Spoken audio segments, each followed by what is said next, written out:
will reconvene either Wednesday or Thursday next week for a special sitting to also pass the controversial amendments to the electoral laws.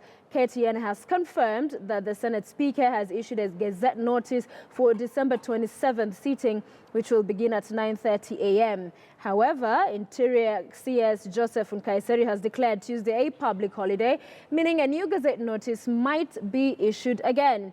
So, will it be a replica of the drama that we witnessed this week in the National Assembly, or will the Senate drop the amendments?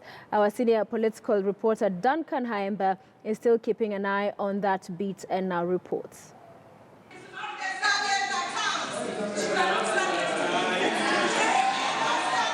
After emerging victorious following a second forceful attempt to amend electoral laws, ruling Jubilee Party has now trained its guns on the Senate.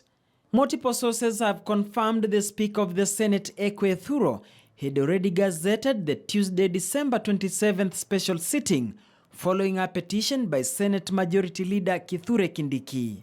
Will as many as of that opinion say aye? Aye. As many of the contrary opinion say nay? The ayes have it.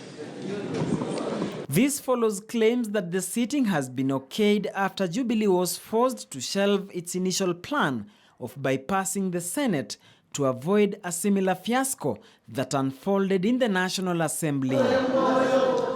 This is said to have been informed by the fact that since the electoral laws touch on MCAs, senators and governors, it would have been blatant violation of the Constitution if the Senate would have been bypassed, hence create room for anybody to move to court and challenge the legality of the amended laws on a technicality.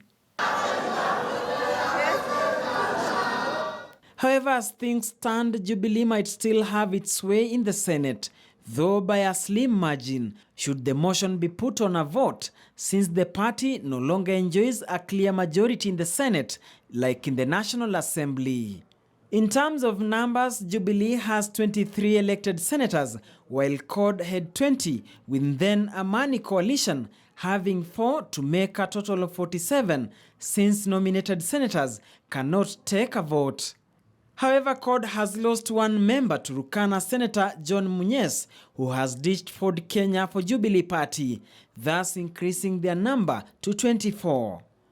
On the other hand, now with 19 senators, Amani's Boni Halwale and George Haniri have joined forces with CORD, and it remains unclear which wing will KANU Senators Gideon Moi and John Lonyangapuo support. Should the two back Team CORD, then the opposition battalion will have 23 senators, while Jubilee will be 24. In the unlikely event that Turkana Senator Munyes votes with CORD like he has done in the past, then the opposition will win with 24 votes against 23. CORD has already made their decision on what next. It is unavoidable. It is engineered. It is what Jubilee have asked for. And we have taken the date of January the 4th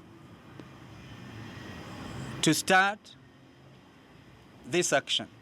Kama itakuwa ni uchaguzi ambaye hakutakuwa na wizi. Sisi tumesema kama tutashindwa tutakubali. Lakini hatuwezi kuenda kwa uchaguzi kuhalalisha wizi ya kura.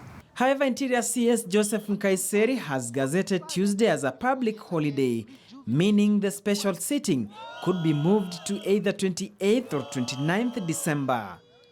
Duncan Khaemba, KTN.